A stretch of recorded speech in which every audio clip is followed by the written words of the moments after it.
पूर्णिया में एक महिला अपने ही मायके वालों के खिलाफ न्याय की गुहार लेकर दर दर भटकने को मजबूर है।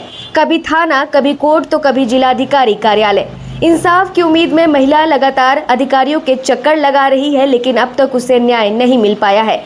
पीड़िता मीनम संजीव कुमार का आरोप है कि माता पिता के निधन के बाद उनके दोनों भाइयों ने न सिर्फ उन्हें पैतृक घर से बेदखल कर दिया, बल्कि मारपीट और धमकी देकर मायके आने से भी रोक दिया।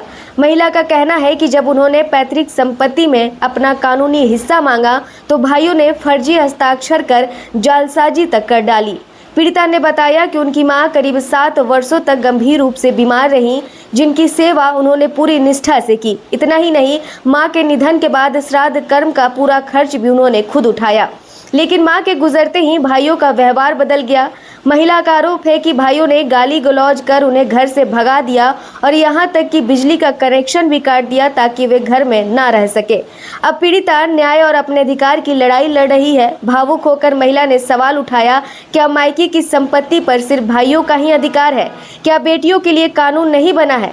इस मामले ने एक बार फिर समाज में बेटियों के पैतृक संपत्ति के अधिकार को लेकर बड़ा सवाल खड़ा कर दिया है। वहीं पीड़िता प्रशासन से न्याय और सुरक्षा की मांग कर रही है। फिलहाल मामला प्रशासन और न्यायालय के संज्ञान में है, लेकिन पीड़िता को अब भी इंसाफ का इंतजार है। दोनों भाइयों के द्वारा मेरे सारी प्रॉपर्टी को अपने नाम करवा करके मुझे ये कहना कि तुम घर से निकल जाओ, उसके बाद मारपीट करना, धोखाधड़ी तो छोड़िए, बहुत छोटी सी बात है।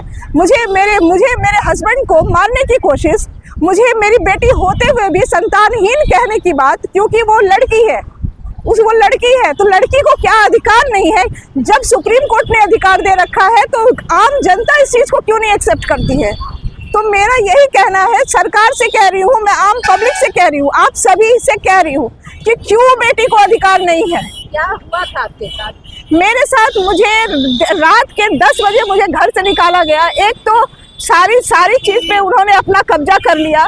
उसके बाद मैं एक बरामदे पे छोटे से जगह पे मैं रह रही थी, बिजली कनेक्शन काटना, पुलिस कंप्लेन करना, उसके बाद उतना ही नहीं, फिर FIR करना, उसके बाद उसमें मेरे हस्बैंड को घसीटना, मेरे ससुर का ब्लैकमेलिंग का वीडियो तैयार करना, ये सारी चीजें हुई हैं मेरे साथ। चुप थी इतने दिनों से, 25 साल हो गए शादी को, मैंने कभी कुछ नहीं कहा, लेकिन अब अति हो गया है। मेरे जो इवन मेरा जो गहना भी दिया गया, वो भी, उसका भी पैसा उन्होंने मुझसे ले लिया।